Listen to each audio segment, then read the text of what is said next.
کو مونږ بدلون غواړو نو دا یو خبره به یاد ساتو چې وخت به اخلي، د شپې شپې ترقي نه راځي.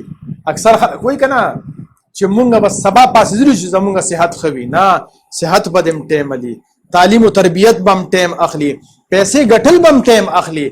چې کومې پیسې ډېرې زر راشي هغه ډېرې زر ځي.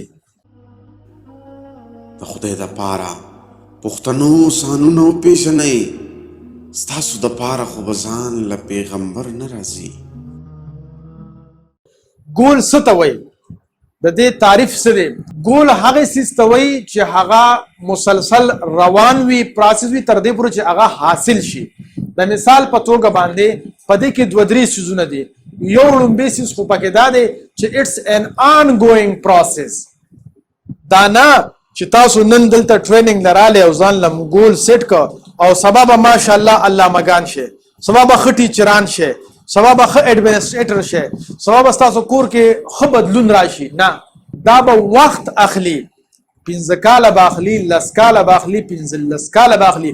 پس د هغې نه به تاسو دغه شانتې ښه کېږي. لکه زه به ته د مثال درکړم چې ماشوم پیدا شي نو اول خو هغه خپل ځان نشي ټینګولی، بیا رو رو هغه خړپوسې کوي، بیا رو قدم واخلي، بیا پس د هغې نه منډې وي. بیا تاسو وګورئ چې دا کم انټرنیشنل ایتھلیټ دي او منډې وي نو دا همدغه ماشوم وي چې نن انټرنیشنل ایتھلیټ وي او عالمي سطح باندې چې کوم دی نو هغه لوبغاړی جوړ شي او منډې وخي. نو نن نه 15 کاله مخکې خو دې ماشوم خړپوسې کولې، خو 15 کاله یې واغسته چې دې انټرنیشنل ایتھلیټ جوړ شو. دغه مثال زمونږ د ادارې هم دی، دغه مثال زمونږ د کور هم دی، دغه مثال زمونږ هم دی. که مونږ بدلون غواړو نو دا یو خبره به یاد ساتو چې وخت به اخلي، د شپې شپې ترقي نه راځي. اکثر خلک وایي که نه چې مونږ به سبا پاسېدلو چې زمونږ صحت ښه وي. نه، صحت به دې هم ټایم علي، تعلیم و تربیت به هم ټایم اخلي، پیسې ګټل به هم ټایم اخلي. چې کومې پیسې ډېرې زر راشي هغه ډېرې زر ځي. خو چې کومې پیسې ډېر په محنت د استادانو پیسې ډېرې ماشاءالله ډېرې برکتي وي که نه، زه م استاد یم تاسو خفه کېږئ ما، نو دې پیسې ولې ډېرې برکتي وي؟ ډېر په خوارۍ باندې دغه کړي وي که نه. لکه اوس تاسو راتلی نو تاسو به ګاډي والا سره ماشاءالله ښه بارګین به کړي وي که نه. لکه داسې خو به نه چې هغه وایي چې نه 200 واخله، تاسو چې به زه 800 واخله، داسې خو به نه که نه. تاسو به سره خامخا څه خبرې اترې به هم کړي وي که نه هم دې کړې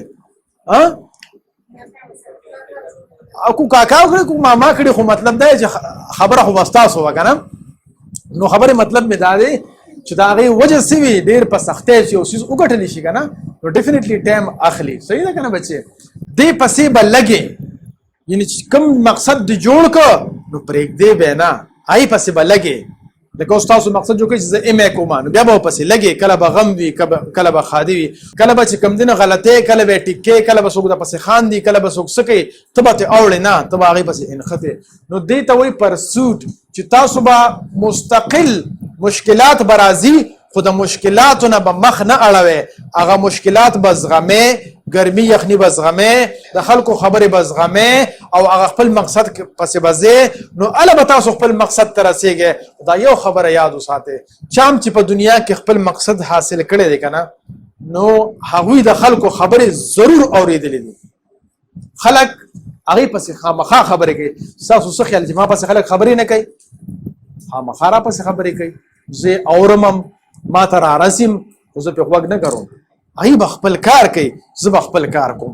نو که تاسو م خپل مقصد ته ځان رسول غواړئ، چاچا، ماما، کاکا، د ترور زوی، د ماما زوی، دا به خامخا خبرې کوي. موږ به د خلکو په خبرو باندې غوږ نه ګرو، خپل مقصد به موټي کې نیسو او محنت به کوو. نو هله به موږ مقام ته رسو. د خدای دپاره پښتنو سانونه وپېژنئ، ستاسو دپاره خو به ځان له پیغمبر نه راځي.